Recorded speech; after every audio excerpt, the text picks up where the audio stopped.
Setiap beliau berdoa di tempat-tempat mustajab seperti Multazam atau Maqam Ibrahim atau Hijr Ismail, yang selalu beliau doakan adalah memohon kepada Allah agar Indonesia cepat merdeka dari penjajahan.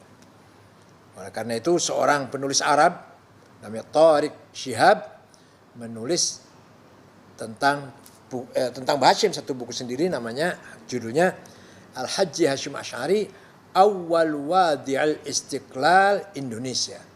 Hashim Asy'ari adalah orang pertama kali yang mencetuskan keinginannya agar Indonesia itu merdeka. Orang pertama kali yang bermimpi Indonesia itu merdeka.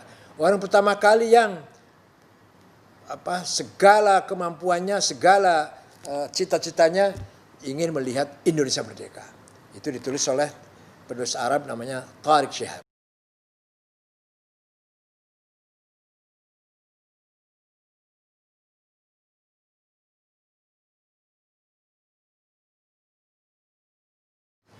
Assalamualaikum warahmatullahi wabarakatuh. Bismillahirrahmanirrahim. Hari ini tanggal 25 Juli 2020, hari di mana Hadratus Syekh Ar-Ra'isul Akbar Jam'atul Ulama Al-Marhum Al-Maghfurlah Mbah Kiai Haji Hashim Asy'ari raji'un ila rafiqil a'la, kembali menghadap Allah tahun 1947 Masehi. Dalam memperingati dzikra wafatil ulama, wafatil zu'ama, harus ada hikmah yang kita ambil dari sana.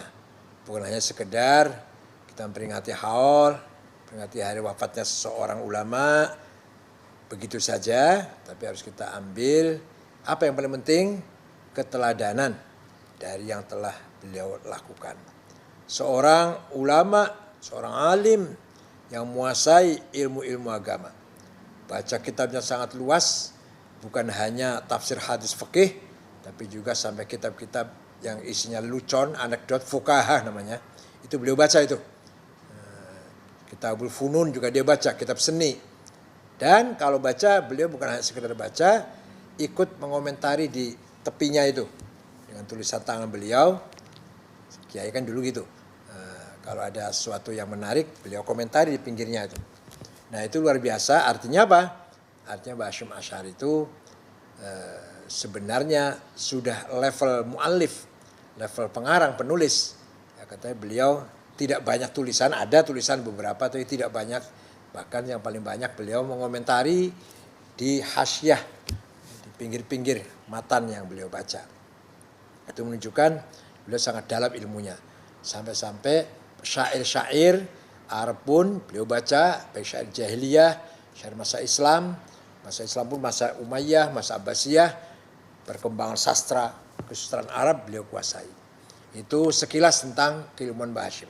Dan yang paling penting lagi apa? Di samping ilmunya sudah jelas, juga seorang tokoh yang mempunyai prinsip yang tidak bisa ditawar, tidak bisa bergeser dari prinsipnya. Seperti Nabi Muhammadun qa'imun lillah dzu himamin. Nabi Muhammad orang berdiri tegak bersama Allah, tidak pernah bergeser. Dia mengatakan Mbah Hashim Asy'ari, orang yang tidak pernah bergeser dari prinsipnya.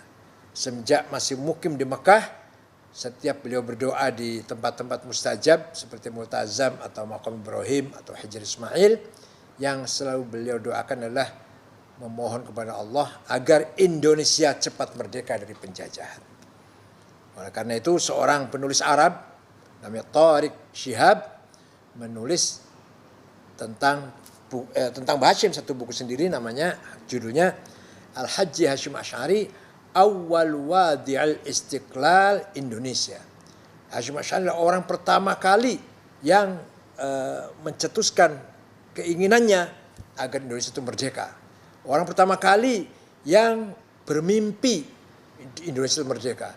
Orang pertama kali yang segala kemampuannya, segala cita-citanya ingin melihat Indonesia merdeka. Itu ditulis oleh penulis Arab namanya Tariq Shihab, Dr. Tariq Shihab. Maka dengan demikian kita yang mewarisi beliau ini di NU, kita pahami, kita warisi dari beliau dua hal.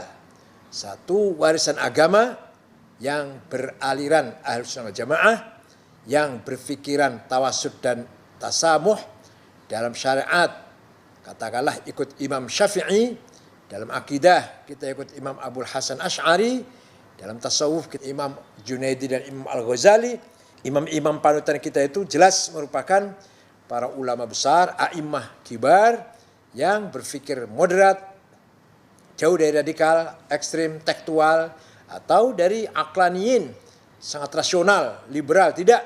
Tapi beliau-beliau seperti Imam Syafi'i, Asy'ari, Ghazali, orang yang mampu mencari jalan tengah, menggabungkan antara bayan nakli dan bayan akli. Bayan nakli, Quran dan hadis. Bayan akli, produk kreativitas kecerdasan manusia.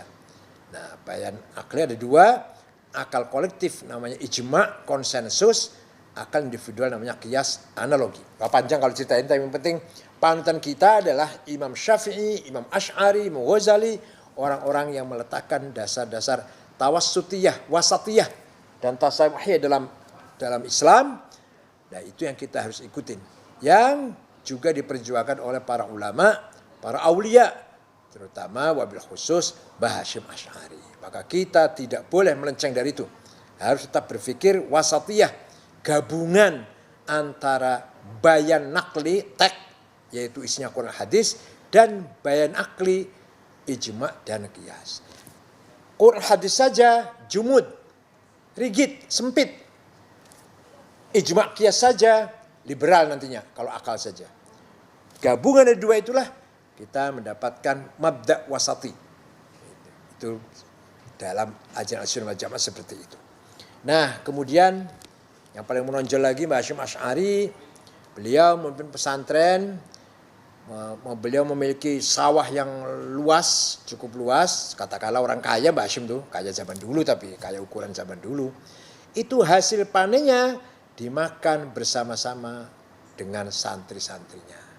Tidak memperkaya diri, tidak menumpuk kekayaan melalui pesantrennya. Sebaliknya, apa yang dihasilkan rezekinya itu melalui pertanian untuk dinikmati, untuk menjadi bahan pokok kehidupan bersama antara Mbah Hasyim sekeluarga dan para santri-santrinya. Itu yang paling harus ditiru oleh kita sekarang, seperti itu. Tidak pernah Mbah Hasyim itu mencari kekayaan melalui pesantren, melalui lembaga pendidikan. Nah, pada tahun belasan, apa itu tahun 16, 17, ketika khilafah Turki Ottoman dalam keadaan sangat lemah, wilayah-wilayah Islam yang di bawah khilafah Turki dijajah oleh kolonial, Mesir, Sudan, Irak dijajah Inggris, Suriah, Lebanon, Aljazair, Tunis dijajah Prancis, Libya dijajah Itali, Indonesia dijajah Belanda di sini, ada yang dijajah Spanyol, ada yang Portugis. Kiai Hasyim Asy'ari sudah punya pandangan, bahasa Jawanya waskito, ma'rifat, bahwa khilafah akan bubar. Karena ketika itu khilafah sudah la haula wala quwata, the rajul marid, the sick man, orang sakit sudah. Maka Kiai Hasyim Asy'ari sudah tahu ini khilafah akan bubar. Kalau nanti khilafah bubar, jangan sampai masyarakat Islam di negeri Jawi ini, Jawa itu Nusantara maksudnya, bukan Pulau Jawa saja, negeri Nusantara ini, jangan sampai menjadi masyarakat Islam yang sekuler, yang tidak peduli agama, yang tidak menghayati nilai-nilai agama, yang tidak menjadikan agama sebagai pandangan hidupnya.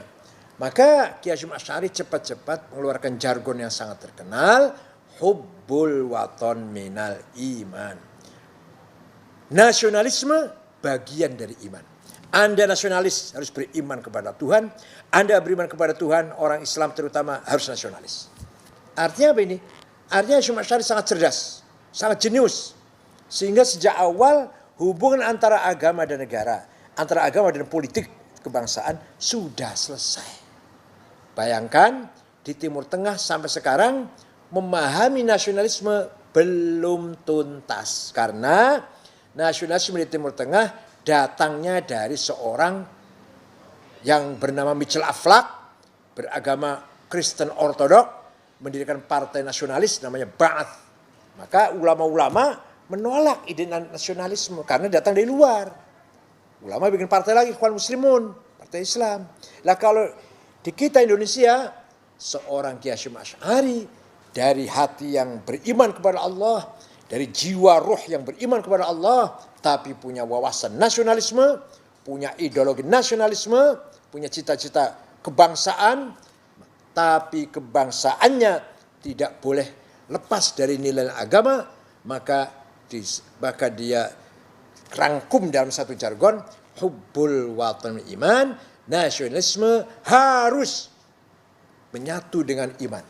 Sering sekali pesan kepada putranya Kiai Haji Wahid Hasyim, bapaknya Gus Dur, jangan sekali-kali mempertentangkan antara agama dan nasionalisme. Sekali lagi, artinya apa? Bagi kita di Indonesia, hubungan antara agama dan negara, hubungan antara teologi dan nasionalisme sudah selesai. Tidak usah kita perdebatkan lagi. Tinggal bagaimana dengan semangat nasionalisme itu, dengan iman yang kuat, kita bangun Indonesia ini sebagai negara yang maju, bermartabat, berkepribadian, agar Indonesia menjadi qiblatul muslimin thaqafatan wa hadaratan. Bukan kiblat salat ya, jangan salah paham. Bukan kiblat salat, kiblat peradaban, kiblat kebudayaan, kiblat kepribadian, muslim nasionalis, nasionalis muslim. Lihat di Timur Tengah, Afghanistan 40 tahun, perang saudara sesama Afghanistan, padahal cuma terdiri dari 7 suku. Lihat Irak, Suriah, sudah 1,5 juta orang mati, nyawa melayang, bom di mana-mana. Sesama Irak, sesama Muslim, sesama Suriah, sesama Muslim. Lihat Libya, setelah terbunuhnya Presiden Gaddafi, antara Benghazi, kota sebelah timur dengan sesama Libya, sama Islam. Kenapa? Karena mereka belum tuntas memahami hubungan antara agama dan nasionalisme. Karena nasionalisme datangnya dari luar, yaitu dari Michel Aflaq yang non-muslim, konsep Islamnya dari Ikhwan Muslimun yang radikal. Sampai kapanpun nggak akan ketemu ini. Itulah musibah fitnah yang menimpa Timur Tengah sampai sekarang, dan jangan harap dalam waktu dekat akan bisa kokoh atau utuh kembali. Jangan harap kemajuan Islam, peradaban, kebudayaan, budaya akan maju dari Timur Tengah. Membutuhkan entah berapa ratus tahun lagi bisa maju seperti dulu. Kalau sekarang jangan harap dalam waktu dekat. Perang saudara terus-menerus, sesama negara, sama warga negara, sama agama Islam. Terus belum menemukan titik temu bagaimana kembali ke kesatuan persatuan. Nah, tinggal mari Indonesia ini kita jaga keutuhan nasionalis kita, bangsa kita, dan agama kita. Kita jaga. Maka ketika kita mendengar orang berpidato, mari kita jaga, kita selamatkan keutuhan NKRI. Itu jangan hanya berpemahaman, dipahami geografis, tanahnya, lautnya, itu ya, itu penting ya. Jaga tanah air kita, jangan sampai hilang satu jengkal pun. Tapi yang penting lagi, jaga keutuhan yang sudah dibangun oleh para founding-fathers kita, yaitu apa? Kesatuan antara agama dan nasionalisme. Antara watoniyah dan diniyah. Itu harus dijaga terus-menerus. Itu yang saya maksud dengan Islam Nusantara. Mari kita jaga budaya kita kepribadian kita jaga jati diri kita jaga agama kita yang berpemahaman ahli sunnah wal jamaah. Itulah sekilas secara ringkas yang harus kita ambil pelajaran berharga dari Hadratus Syekh Almarhum Al-Maghfurlah Ar-Ra'isul Akbar Kiai Haji Hasyim Asy'ari.